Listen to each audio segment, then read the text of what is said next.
கன்னியாகுமரி மாவட்டம் அழகிய மண்டபம் அருகே அரசு பேருந்தில் காகம் ஒன்று சளைக்காமல் பயணிகளுடன் சாகச பயணத்தில் ஈடுபட்ட வீடியோ காட்சி சமூக வலைதளங்களில் வைரலாக பரவி வருகிறது.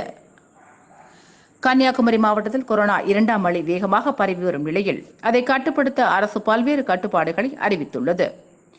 அரசு பேருந்துகளில் குறைவான பயணிகளை கொண்டு இயக்க அறிவுறுத்தப்பட்ட நிலையில் பொதுமக்களும் தேவையில்லாத பயணங்களை தவிர்த்து வருவதால் கிராமப்புற பகுதிகளில் இயங்கும் பெரும்பாலான பேருந்துகள் குறைவான பயணிகளுடனே இயக்கப்பட்டு வருகிறது. அந்த வகையில் அழகிய மண்டபம் பகுதியில் இருந்து திருவட்டார் பகுதிக்கு இன்று காலை அரசு பேருந்து ஒன்று சென்றது.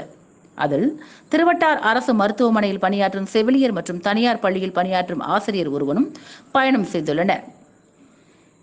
பேருந்து வேகமாக கிளம்பி ஜங்ஷன் நிறுத்தத்தில் நின்றபோது பேருந்தின் உள்ளே புகுந்த காகம் ஒன்று உள்ளே இருக்கும் பயணிகள் குறித்து துளியளவும் பயமில்லாமல் பேருந்து இருக்கை கம்பியின் மீது அமர்ந்துள்ளது.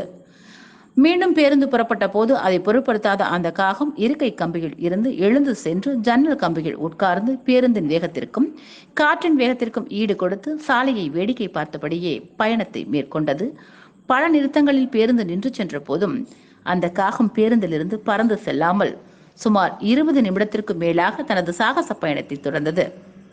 இந்த காட்சியை பேருந்தில் இருந்த தனியார் பள்ளி ஆசிரியை வீடியோ எடுத்து சமூக வலைதளங்களில் வெளியிட்ட நிலையில் தற்போது பேருந்தில் சளைக்காமல் சாகச பயணம் மேற்கொண்ட காகத்தில் வீடியோ வேகமாக வைரலாக பரவி வருகிறது.